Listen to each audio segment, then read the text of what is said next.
Suppose अगर 2-3 friends मिलके बात कर रहे हैं, सपोज किसी न्यू साइकिल की बात कर रहे हैं, किसी कार की बात कर रहे हैं, किसी लैपटॉप की बात कर रहे हैं, जो भी टॉपिक होता है वो शायद वर्ड पिक करता है और आपको अमेज़न वगैरह पे भी सिमिलर चीज़ें दिखने मिलती हैं। तो क्या ये सब कुछ ट्रैक हो रहा है? वॉइस भी बिल्कुल। ट्रैक हो रही है?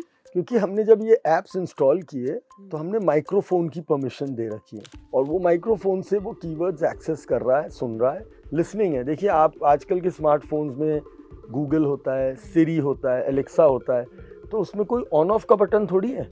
वो बीकन मतलब वो रेडी है, सुनने में के लिए रेडी है, यानी कि सराउंडिंग सुन रहा है। जैसे ही आप कमांड दोगे वो एक्टिवेट हो जाएगा जी। और फिर वो जो आप बोलोगे वो उसको सुनेगा और उसका जवाब आपको देगा। तो अब जब वो सुन रहा है तो वो ये भी सुन रहा है कि मैंने अभी अभी आपसे कहा कि साहब आज हम बारिश में फंस गए, तो अब वो बारिश में फंस गए तो पता चलेगा कि हमें बारिश में फंसे और रिलेटेड वाटर लॉगिंग के कंटेंट्स आने शुरू हो जाए। तो ये एक आपकी अपनी समझ भी है। मैं यहाँ पे एक चीज़ ज़रूर कहूँगा कि बच्चों में हम एक चीज़ का खास ध्यान रखें कि वो जो भी एप्लीकेशन कंज्यूम करें, यहाँ पे पेरेंट का बहुत बड़ा रोल होता है। यहाँ पे बस पेरेंट चूक कर जाते हैं, रियल लाइफ में नहीं करते हैं। बेटे ने कहा पापा मैं गाड़ी से जाऊँगा, नहीं आप पे लाइसेंस नहीं है, आप अभी गाड़ी नहीं चला सकते। हाँ। पापा मैं अकेले दोस्तों के साथ जा रहा हूँ, नहीं आप बच्चे हैं, आप नहीं जा सकते हैं। तो असल ज़िंदगी में तो हमने बड़े सारे बच्चों को प्रोटेक्ट करने के कानून बना रखे हैं। अभी आपके आने से पहले एक प्रिंसिपल का फ़ोन आता है कि साहब हमारे इंस्टाग्राम के ऊपर किसी ने बहुत गंदा कंटेंट बच्चों के बारे में और अभिभावकों के बारे में और टीचर्स के, शिक्षकों के बारे में डाला हुआ है। एंड गंदा जब मैं बोल रहा हूँ तो I am not able to define, but it is actually obscene, abusive and very defamatory.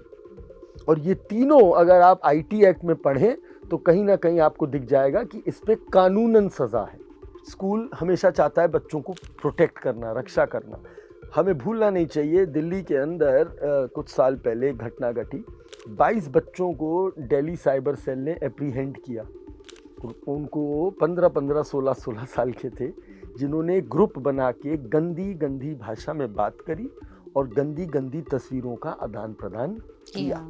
देखो फ़ोन कभी बच्चों के लिए बना ही नहीं था, एडल्ट्स के लिए बना था और आपने वो बच्चों को एज अ खिलौना दे दिया। अब कोई पेरेंट आके कहता है अरे साहब ये तो ना कोविड की वजह से हो गया। बोले साहब कोविड में ऑनलाइन क्लासेस हुई तो हमें देना पड़ा। तो मैंने रुको, कोविड में तो तुमने मास्क भी लगाया था, आज लगाए हुए हो। मैंने कोविड में तो तुम घर में बंद थे, निकलते तक नहीं थे। उस समय मजबूरी थी, आज क्या मजबूरी? आज तो स्कूल खुले हुए हैं ना, आज तो होमवर्क मिल रहा है ना। तो आप उस स्क्रीन टाइम को एज अ पेरेंट बैलेंस नहीं किए और अब आपकी शिकायतें कि बच्चा एडिक्ट हो गया है।